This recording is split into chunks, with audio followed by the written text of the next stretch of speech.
یکم محرم الحرام 61 ہجری، رسول اللہ صلی اللہ علیہ وآلہ وسلم کے دنیا سے پردہ فرمانے کے صرف 50 سال بعد رسول اللہ صلی اللہ علیہ وآلہ وسلم کے خاندان کے سر نیزوں پر تھے اور خواتین بازاروں میں۔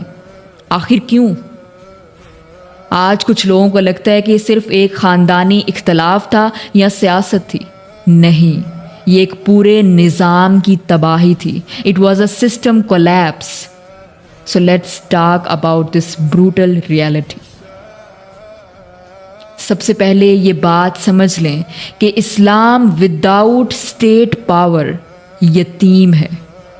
جب تک دنیا میں اللہ کا نظام نافذ نہیں ہوگا، قانون صرف اللہ کا نہیں ہوگا، تب تک کوئی بھی حکمران آئے گا، اپنی مرضی کا نظام نافذ کرے گا اور صرف اسے ہی چلائے گا۔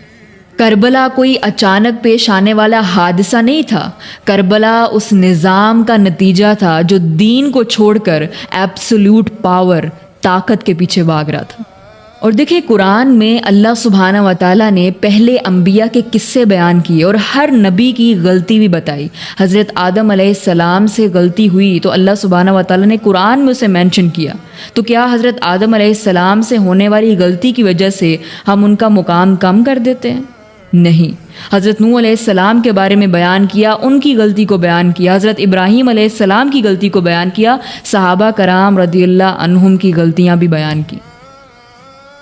تو کسی کی غلطی کو بیان کرنا اس کے مقام کو کم نہیں کرتا، بلکہ انسانی تاریخ اور اسلامی تاریخ پڑھ کر انسان ان غلطیوں سے سبق سیکھتا ہے۔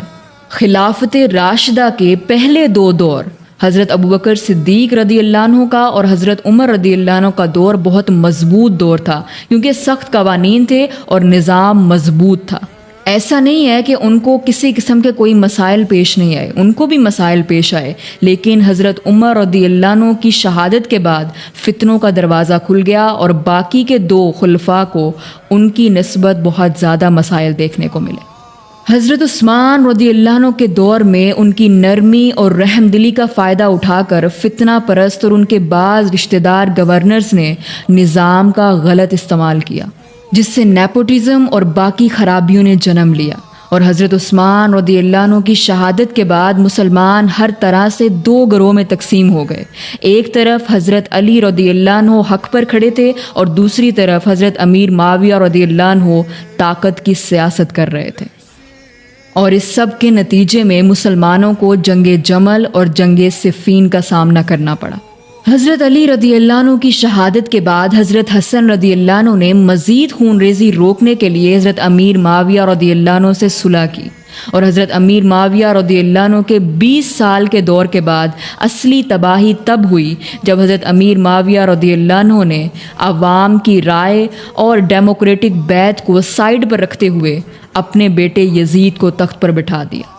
یزید نے آتے ہی اسلام کو بدل کر رکھ دیا، شراب پی کر نمازیں پڑھائی جانے لگی، حرام کام کو عام کر دیا گیا۔ ریاست کی طاقت اب اللہ کے قانون کے بجائے ایک ظالم ڈکٹیٹر کے ہاتھ میں تھی۔ یزید نے یہ ضد کی کہ حسین میری طاقت کو تسلیم کرے، حسین آ کر میری بیعت کرے۔ لوگ تو خوف کی وجہ سے خاموش تھے، لیکن حسین تو پھر حسین تھے۔ یہ کیسے ہو سکتا تھا کہ نبی کا نواسہ ہو اور ظالم اور فاسق حکمران کے آگے جھک جائے؟ حسین نے یہ ارادہ کیا کہ اب میں اپنے نانا کے دین کی مزید دھجیاں نہیں بکھرنے دوں گا، اور یقین کریں کہ اگر حسین چپ رہتے تو قیامت تک بادشاہت اور حرام اسلام کا حصہ بن جاتے۔ امام حسین علیہ السلام اپنی فیملی کو لے کر پہلے مکہ اور پھر کربلا کی طرف نکلے، کسی زمین یا کسی عہدے کے لالچ میں نہیں، بلکہ یہ پیغام عام کرنے کے لیے کہ حکومت، ریاست جس کے بھی ہاتھ میں ہو، نظام اور قانون صرف اللہ کا چلے گا۔ کربلا کی اس دردناک داستان کو ہم اس کربلا سیریز میں سمجھیں گے انشاءاللہ۔